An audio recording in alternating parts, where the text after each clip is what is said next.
Welcome to Workers and Transport.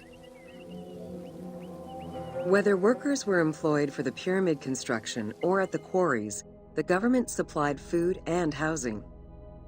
Workers for the pyramids and royal necropolises were housed in more permanent villages, such as the famous Deir el-Medina. Quarry workers had more temporary lodgings. All skill levels were needed and utilized, from basic work hands to prepare the gypsum, to brickmakers and sand carriers, to skilled stonemasons to shape the blocks. Skilled architects and engineers were employed year-round, while support labor were often farmers who worked on the quarries or construction during the Nile's flood season. The basic laborers were hard-working and versatile. Many may have been farmers who joined the construction during the off-season. Hieroglyphs found in the work villages listed assigned job titles. Archaeological research shows that no food was stored or prepared on site, but instead workers received abundant rations of bread, beer, and meat. These rations were taken care of by an administration outside the village. Medical treatment was also available for those who were injured.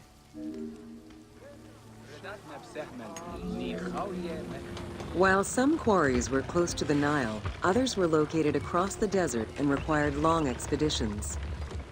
These expeditions were sanctioned by the state. They involved complex logistics and required many participants. Transporting a block by land meant that workers had to overcome the weight and friction of the load. To solve this, they first dug a track in the ground. This path was sometimes reinforced with rails upon which a sled, used to ferry the blocks, would be pulled.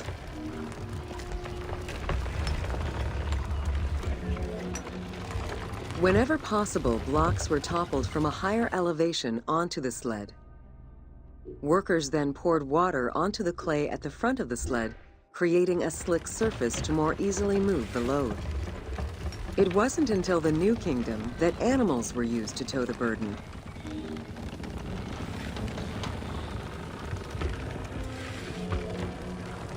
During flood season, the Nile was at its largest and deepest, which allowed the transportation of the heaviest and biggest loads.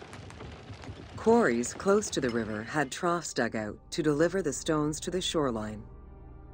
Harbors and wharfs situated at the river's edge allowed the transfer of materials and supplies. Harbor warehouses accommodated additional stocks of stone so that they were available for the winter sailing season.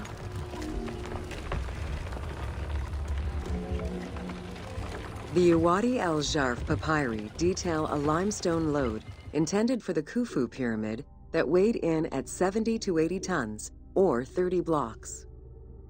One papyrus is a fragment from a foreman's notes taken while working on the Great Pyramid. It details the transportation of limestone blocks from the Tura quarries to the construction site of the pyramid. The other papyri are shipping logs containing archives of the sailors assigned to sail the Red Sea and the Nile.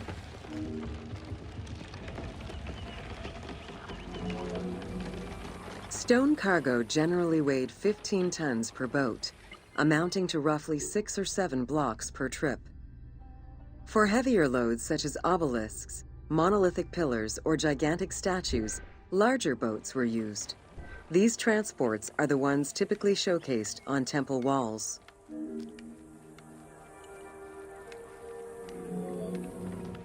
River transportation was the most efficient way to ferry stone blocks between the quarry and the construction site. Blocks were transported by flotillas of several types of boats. The most detailed illustration of transport by river is a relief of Queen Hatshepsut's barge with an accompanying flotilla.